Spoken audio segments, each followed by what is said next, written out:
You work 100 hours a week and you're exhausted. So you hire 20 new people, expecting your workload to drop and your daily output to multiply. Instead, your company's momentum grinds to an absolute halt. Founders often misdiagnose this as a volume problem. They assume their bottleneck is a lack of ammunition, the lower-skill workers hired to execute repetitive daily tasks.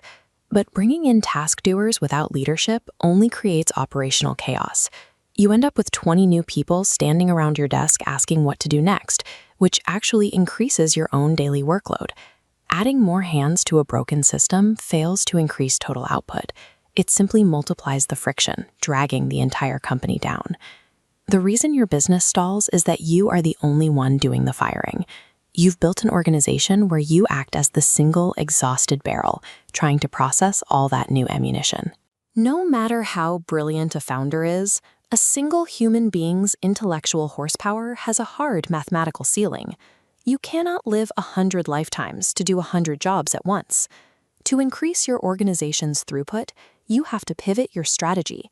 You must move away from stockpiling ammunition and focus on recruiting autonomous barrels, A-player leaders who can load and fire on their own.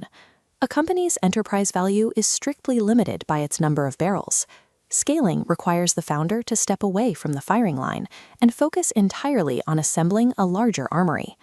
The data behind these behavioral patterns reveals a specific set of mechanics governing how value is generated within a workforce. Here is the square root law of output. Out of 100 employees, exactly 10 generate 50% of the value.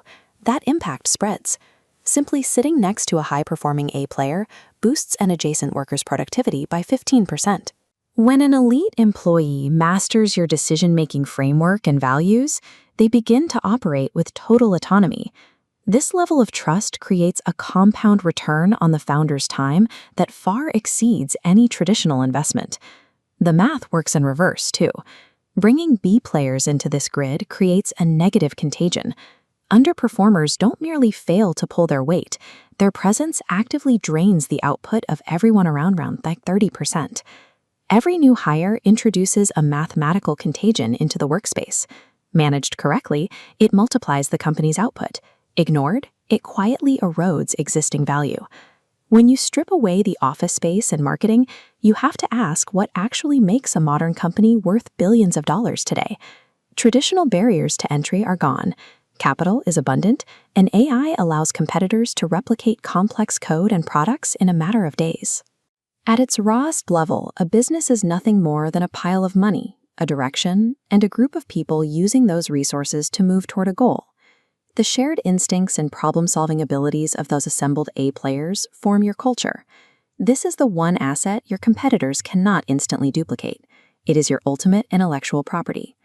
Finding and recruiting these truly exceptional individuals requires an immense amount of deliberate effort. It is the most vital work a leader can perform. In an era where technology is highly commoditized, your only defensible moat is the aggregate intellectual horsepower of the people you recruit.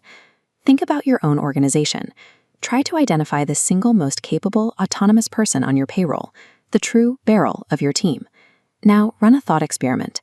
Imagine cloning that specific top-tier individual 5 times over and placing them in charge of every major department. With an elite leader running each division, your output, capacity, and revenue multiply. They achieve that growth without requiring a single extra hour of your time. When A players run your core systems, your role elevates. You transition from doing the daily labor to simply assembling the pieces of the machine. This is where we have to separate revenue from enterprise value. Revenue is the cash currently coming in the door, but enterprise value is what your financial asset is actually worth to an outside buyer.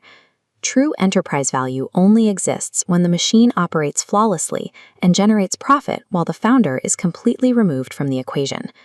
Avoid taking the easy route of hiring cheap ammunition just to clear your inbox.